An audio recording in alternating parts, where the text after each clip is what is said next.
Hello viewers, আজকে যে মুভির গল্প শোনাবো তার নাম হলো কাহানি। এটা একটা সাসপেন্স ও থ্রিলার মুভি। মুভির গল্পের শুরুতে দেখানো হয় একটা লোক কিছু ইঁদুরের উপর একটা কেমিক্যাল দিয়ে এক্সপেরিমেন্ট করে, আর কেমিক্যালের গন্ধে ইঁদুরগুলো মারা যায়। আর এই বিষাক্ত কেমিক্যাল খুঁজতে কলকাতা মেট্রো রেলের বগিতে একজন লোককে দেখা যায়, আর একজন মহিলার ব্যাগ থেকে দুধের বোতল পড়ে ভেঙে যায়।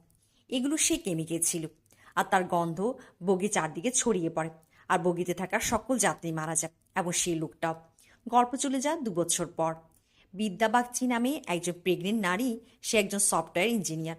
লন্ডন থেকে কলকাতা আসে দুর্গাপূজার সময় তার নিখোঁজ স্বামী অর্ণব বাগচির খোঁজে। অর্ণবও একজন সফটওয়্যার ইঞ্জিনিয়ার। একজন পুলিশ অফিসার রানা সিনহা তাকে এই বিষয়ে সাহায্য করতে থাকে। বিদ্যা বলে তার স্বামী অর্ণব ন্যাশনাল ডেটা সেন্টার এনডিসির জন্য একটা অ্যাসাইনমেন্টের কাজে কলকাতা এসেছিল। তারা এবার জিজ্ঞাসাবাদ করতে এনডিসি অফিসে যায়। এনডিসি অফিসের যে মানব সম্পদ বিভাগের প্রধান অ্যাগনেস ডিমেলো বিদ্যাকে বলে যে এই নামে কোনো ব্যক্তি এই এজেন্সিতে নিযুক্ত ছিল না। তারা 2-3 বার অ্যাগনেসের সাথে দেখা করে। অ্যাগনেস বিদ্যার কাছে অর্ণবের ছবি দেখে বলে অর্ণবের চেহারা তাদের প্রাক্তন একজন কর্মকর্তা মিলান দামজির সাথে মেলে, যে কিনা এখানে 2 বছর কাজ করেছিল, যার ফাইল সম্ভবত পুরাতন এনডিসি অফিসে থাকতে পারে।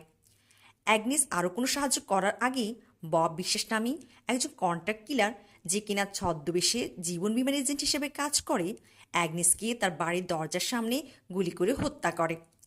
বিদ্যার রানা পুরাতন এনডিসি অফিসে ঢুকে মিলান দামজির ফাইল খুঁজে পায়।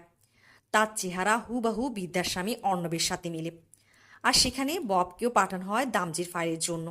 তবে বিদ্যার রানা বব থেকে পালিয়ে সেখান থেকে চলে আসে। এদিকে দামজি রেকর্ড সংগ্রহের খবর দিল্লির গোয়েন্দা ব্যুরো 2 কর্মকর্তা দৃষ্টি আকর্ষণ করে।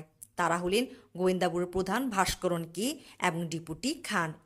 খান জানতে পারে অ্যাগনেসের সাথে শেষ দেখা করেছিল বিদ্যা। খান কলকাতা এসে রানা ও বিদ্যার সাথে দেখা করে। বিদ্যা খানকে সবকিছু খুলে বলে।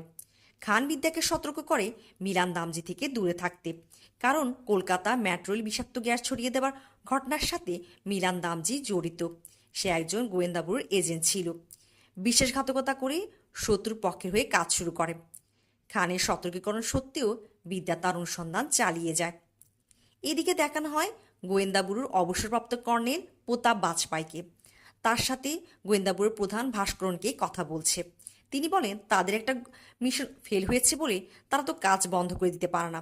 কর্নেলকে গোয়েন্দা ব্যুরো পুনরায় জয়েন করতে বলে।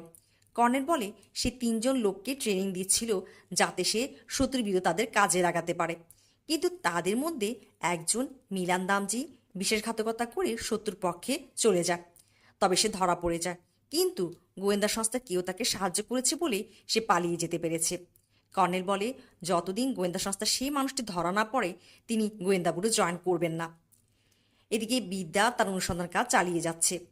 দামজির রেকর্ডে থাকা ঠিকানা অনুসন্ধান করতে করতে বিদ্যা রানা একটা পুরাতন ফ্ল্যাটে পৌঁছে, যেখানে মিলান দামজি বসবাস করত। পাড়ার চা দোকানের একজন কর্মচারী তাদেরকে শ্রীধর নামে একজন লোকের কথা বলে, যে দামজির সাথে প্রায় ফ্ল্যাটে দেখা করতে আসতো। তারা খোঁজ লাগিয়ে শ্রীধরকে পেয়ে যায়, দেখে ফেলে সে এনডিসিতে কর্মরত একজন কর্মকর্তা। এদিকে ববকে পাঠানো হয় বিদ্যাকে হত্যা করার জন্য, কিন্তু ইন্সপেক্টর রানা বিদ্যাকে বাঁচিয়ে দেয়। ইন্সপেক্টর রানা ববকে ধাওয়া করার সময় একটা ট্রাক ববকে চাপা দেয় এবং তার মৃত্যু হয়।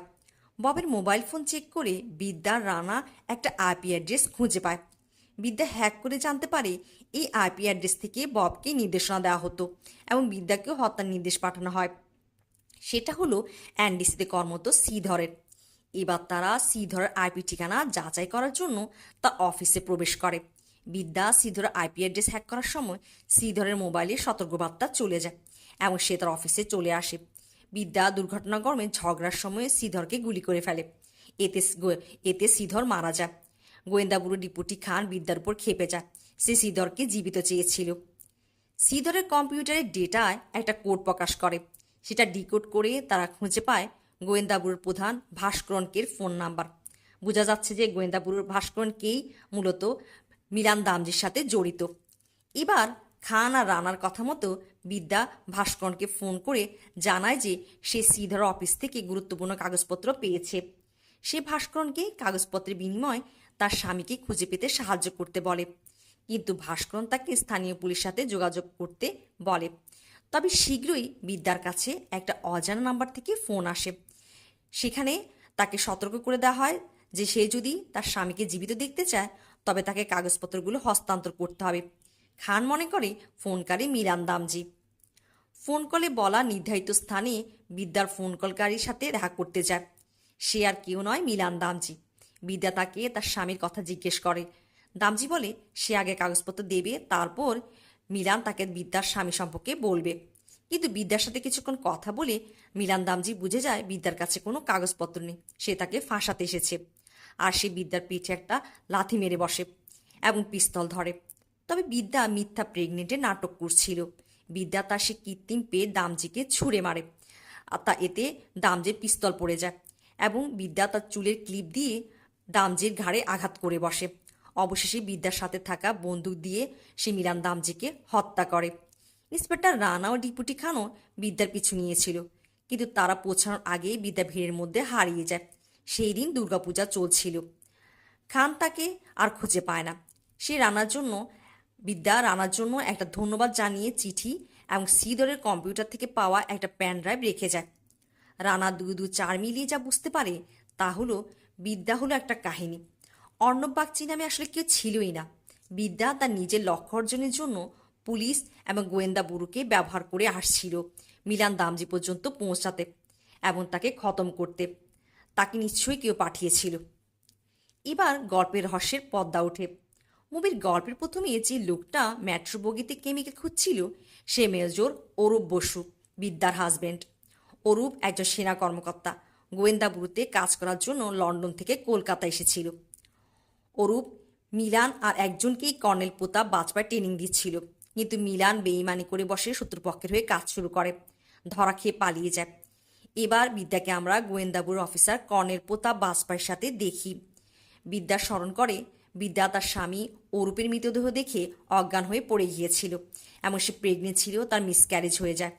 বিদ্যা তার এবং তাদের অনাগত সন্তানের মৃত্যুর প্রতিশোধ নেওয়ার জন্যই অবসরপ্রাপ্ত কর্নেল প্রতাপ বাজপাইয়ের সাহায্য নিয়েছিল। তাছাড়া কর্নেলের সন্দেহ ছিল গোয়েন্দা ব্যুরোর শীর্ষ কোনো কর্মকর্তা মিলান দামজির সাথে জড়িত আছে। তিনি অরূপের ছবিতেই মিলানের ছবি বসিয়ে বিদ্যাকে দিয়ে একটা কাহিনী বানিয়ে কলকাতায় পাঠান, যাতে সে মিলান পর্যন্ত পৌঁছাতে পারে এবং তাকে সাজা দিতে পারে। তিনি বিদ্যাকে বলে বিদ্যা অনেক বড় একটা কাজ করেছে, আজকে অরূপ থাকলে তার উপর গর্ব করত।